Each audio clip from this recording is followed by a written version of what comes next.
Here's the last 12 hours of world news in 3 minutes and 21 headlines. Taiwan's population is increasingly identifying as Taiwanese, not Chinese, impacting national identity and its relationship with mainland China. The White House under President Donald Trump replaced Barack Obama's portrait with a new painting of Trump depicting a campaign rally aftermath in the U.S. SenseTime, a Chinese AI company, plans to significantly increase its computing power over the next 2 years by using more domestic chips in response to the U.S.-China tech war. Documents revealed Donald Trump's plan to drastically cut funding for NASA and climate science programs in the U.S.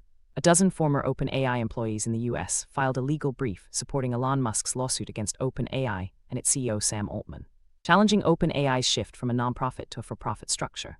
U.S. Homeland Security Secretary Kristi Noem terminated temporary protected status for approximately 22,500 Afghans and Cameroonians in the U.S. Binance executives met with U.S. Treasury officials to discuss reducing U.S. oversight and a potential deal with Donald Trump's World Liberty Financial.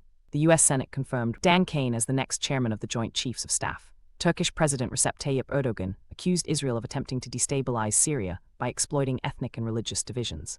Russia's Justice Ministry labeled former Foreign Minister Andrei Kozyrev, a U.S. resident and vocal critic of Vladimir Putin's policies and the war in Ukraine, a foreign agent.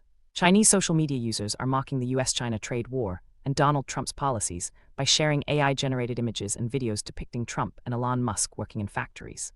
Wealthy Indonesians are moving hundreds of millions of dollars into offshore assets like gold, real estate, and cryptocurrencies due to concerns about economic policies and Indonesia's economic stability.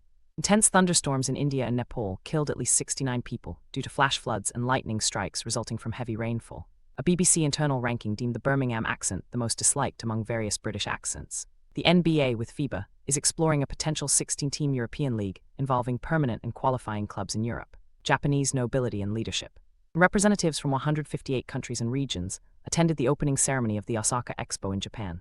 A UPI service outage in India affected Google Pay, PhonePe, Paytm, and major banks like SBI, ICICI, and HDFC, causing thousands of users to report failed payments and fund transfers.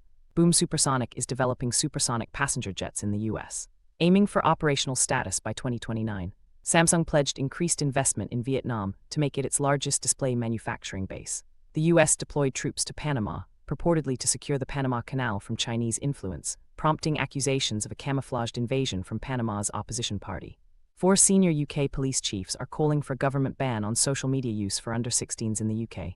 That's it for now. Check back in 12 hours for the next update, or check out the channel for yesterday's news.